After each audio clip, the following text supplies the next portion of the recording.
Hello everyone and welcome to this track guide. My name is Thomas O'Leary and I'm going to be walking you through a lap of Road America for week 10, I believe it is, of the Star Mazda Championship Series, whatever you want to call it. So we're just going to get right into it. The fuel for this week is either going to be 18.9 litres or 22.7.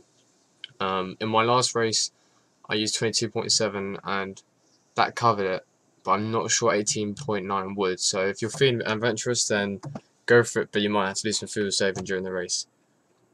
So we're just going to jump right into it, and I'll start talking when we get to the end of the straight.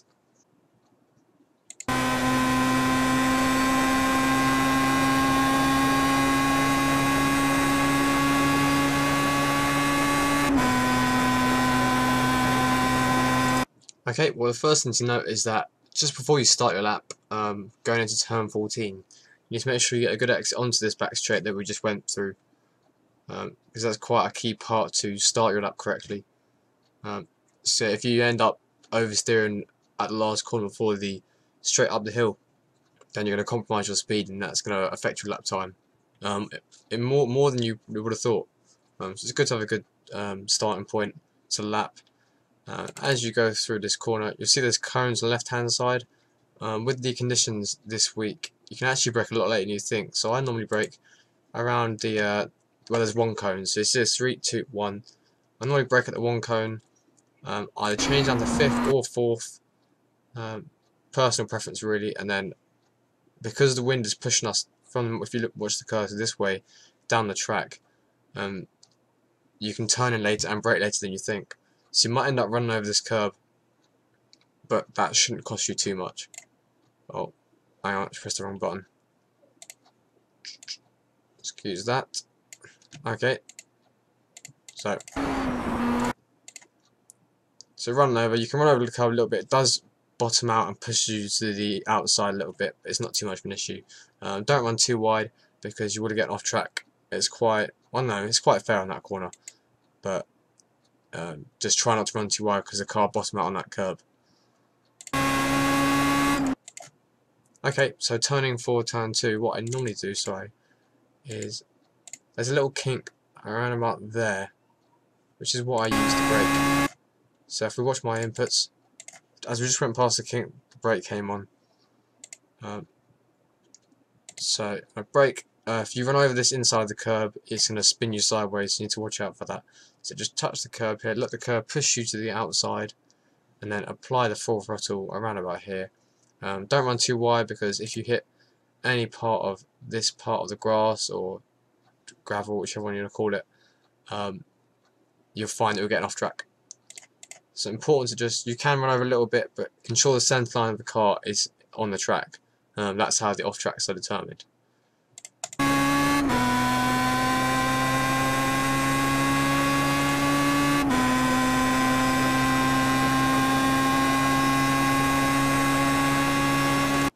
Okay, so that we went just past turn 3. This is now turn 4, even though it is technically a straight, but according to the track guide on the map in the iRacing service, this is a corner. So we're approaching turn 5 now, it is, and you see there are number boards on the side, to the right hand side. I don't technically use those, but you could use those as a braking point. I use rather that there is a bit of grassy, stony gravel here, and as soon as you run past that is where usually brake point is. So as you can see, I ran past the grassy gravel bit and then started to brake. You can use this extended bit of tarmac if you wish. In qualifying it's fine. In the race, you can use it, but I wouldn't use it with other people around. That could cause a crash, and some people see it as unfair driving, but it's not disallowed according to iRacing, so use it if you wish. You want to try and get as close as you can to this apex. If you can, cut the grass, because that'll rotate the car in corner, allowing you to get on the power early. So just nice aside, you can run as wide as you can here. You can use this black bit of tarmac to your advantage, but if you use the gravel on the right hand side even, that'll cause an off track and it'll slow you down, so you don't want to do that either in the race or in qualifying.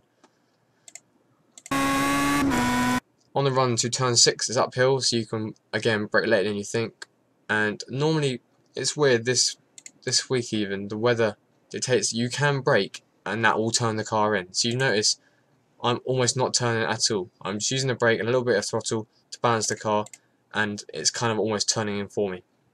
Now you can see a little bit of sideways here, but that gets the rotation in the corner, which is what you want. So very sideways through this corner, but that is generally how you would take the corner. So that was turn 6. Turn 7 ahead is flat out, so we'll just play through that.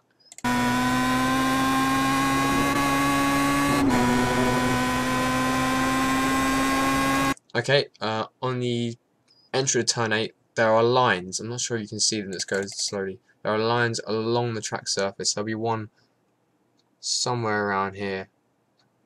There. See, there's a really faint line. I'm not sure you can see it on YouTube, but once you do some laps, you'll notice that there is a line there. And that is the line that I use for braking. So brake down, third most probably, yeah, into third, and then I normally try and throw the back end out and then drift the car through.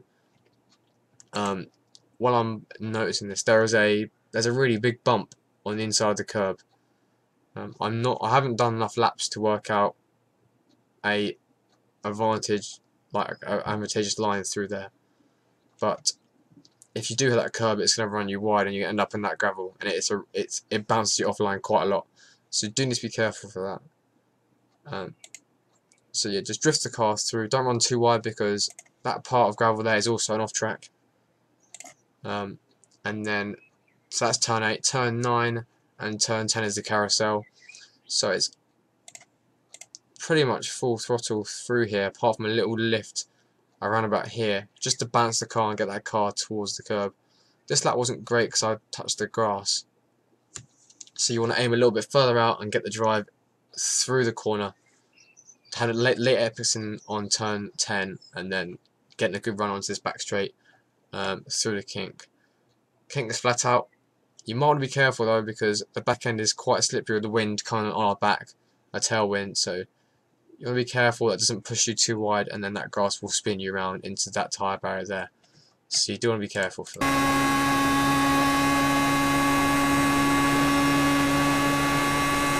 Okay, so entry to turn 12, Canada corner.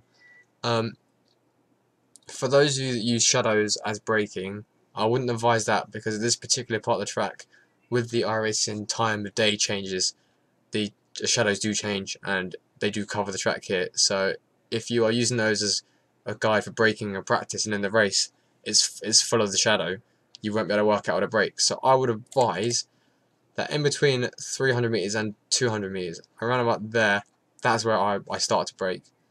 So I kind of get a feeling, I watch the 3 go past and then brake just before the 200 meter board. Carry loads of speed in here. Slight slide of the car. You can use a bit of that grass on the inside to get your grip. You can run as wide as you can here, but if you clip this part of it too much, then you'll get off track, because half the car is over the area that you're allowed to be in. Turn 13 and 13A, which is this part, is flat out, but you don't want to touch that curve because it will push you wide.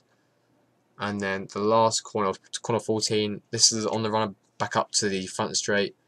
It's very, very tricky, weirdly tricky in this weather, because originally you want to try and push the car in because the car wants to oversteer. So you brake quite late, and then the wind will help you a little. It hinders you here with underbrake, and then it will help you all the way through this corner. So you can get on the power earlier than you think, and then use all this runoff that you have on the outside of turn 14, and that brings you up to the start finish line. So getting a good exit from this corner at the last part of the lap is crucial for not only this lap and the next lap, but the start of the next lap. So we run up to the line, and the time was a 2:03.762. So this is in practice. This isn't a qualifying lap like my lap was last time.